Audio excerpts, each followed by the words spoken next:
In the hushed corridors of the Ondarian monarchy, a diplomat once moved with grace and poise, navigating the delicate web of alliances and politics. But now, a prisoner in the ethereal confines of the dream realm, their existence is a mere echo of the vibrant world they once knew. For an eternity, or so it seems, they have languished in this dreamy purgatory. In the realm outside, at least 2 years have slipped away like sand through fingers, yet time within the dream realm has slowed to an agonizing crawl. Days pass like centuries, and the diplomat, now ensnared in the tangle of an otherworldly plot, remains oblivious to the march of reality.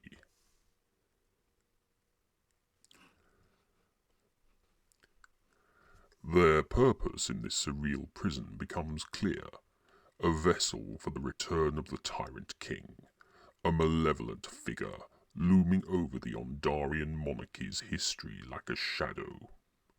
The diplomat's body, unwittingly conscripted, awaits a destiny that threatens to plunge the realm into chaos once more.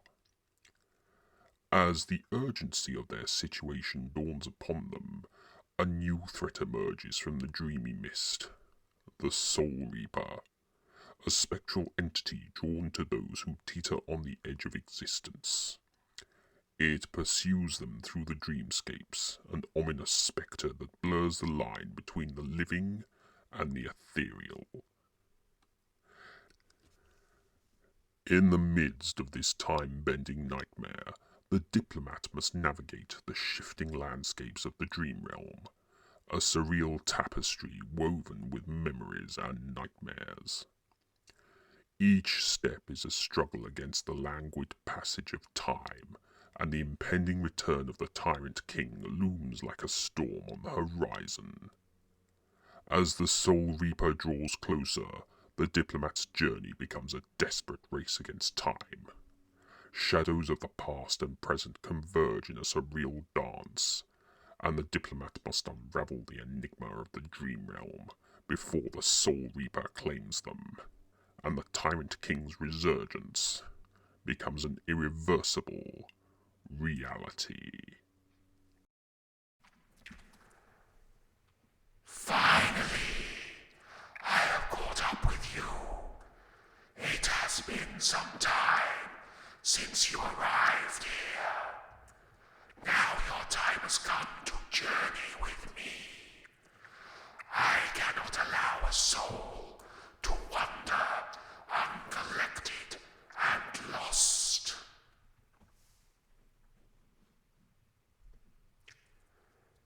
You ask who I am. Some people know me as the Shadow Lord, though we are two very different entities. Others know me as the Peacebringer. Some call me the Grim One, but you may know me as Soulreaper. The look in your eyes tells me you know of me, yet there is defiance in your heart. You seek not to travel with me, yet it must be so.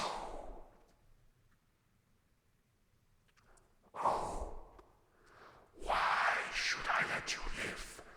What is so important in the real world that you must return to your body?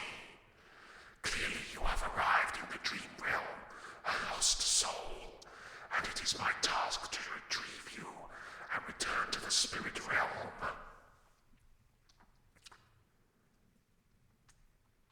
So, that would explain why the spirit guardians are agitated. If the crown has been touched, it will have awakened him after all this time. Yet the Tyrant King is still locked away in his prison. Did you say that you were soul-trapped?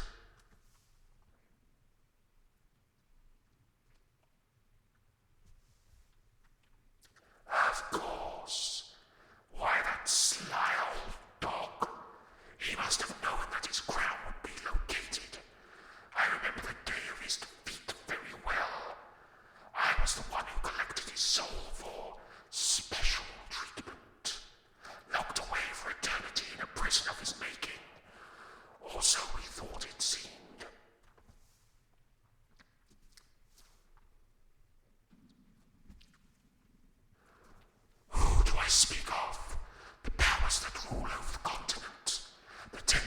powers of the Desert Realm and the Ondarian monarchy, and the 6 powers of the Forest Realm. They reside as the guardians of not only the 3 worldly realms, but act as such for the spirit realm in unison. If the Tyrant King were to return, he would meet an empty vessel. You say he has chosen your body because you were the first person to actually handle the crown in centuries. How many people handled it after you? Can you tell me?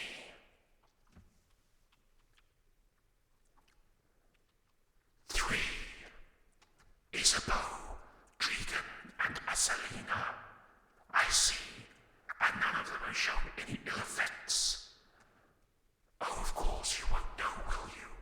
You haven't seen them since your encounter with them at the Governor's Ball. I see and hear all. You must remember that I can exist across multiple points in time all at once. I can exist in more than one universe. Such is my nature. The spirit realm, much like the dream realm, does not simply exist in a single location. How else do you think you meet people who have never heard of your cities and lands? I am sure that being of Ondar City, you would know there are many places across the ocean that you have no doubt never heard of, nor even visited. I imagine you will know very little about those nameless places. Well, they're nameless to you as much as your own cities are nameless to those others who visit the dream realm.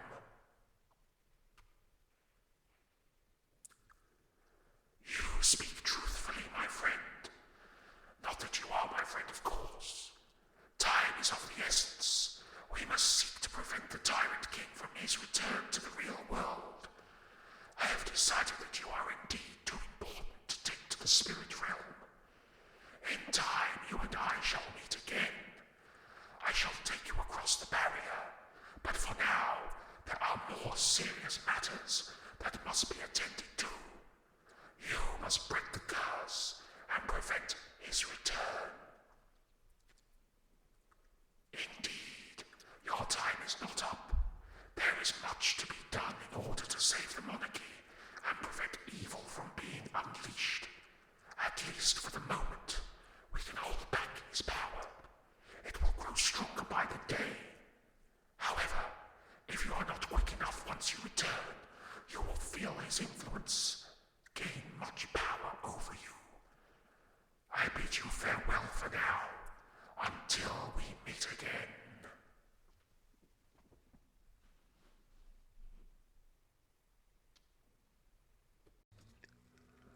Amidst the spectral mists and the palpable tension of the dream realm, the diplomat finds themselves standing at the precipice of destiny. The Soulreaper, its ethereal form hovering like a silent spectre, unexpectedly pauses. A fleeting moment of reprieve graces the diplomat, spared from the impending journey into the spirit realm. With a palpable sense of urgency, the diplomat's resolve solidifies. Time, the elusive thread that binds reality, whispers promises of both salvation and peril. There is no time for hesitation. A surge of determination courses through the diplomat's ethereal form as they turn away from the watchful gaze of the Soulreaper. Guided by their regained purpose, the diplomat retraces their steps through the dreamscapes. The surreal landscapes shift and twist, mirroring the chaotic path they have walked in the dream realm. Memories and shadows dance around them, a reminder of the life left behind in the waking world. As the diplomat approaches the point of convergence between the dream realm and the tangible reality they once inhabited, a surge of energy surrounds them. The veil that separates dream and consciousness begins to thin.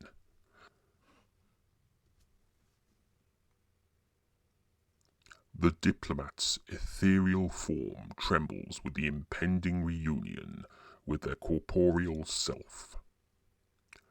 The Soulreaper, though momentarily stilled, watches with an otherworldly gaze.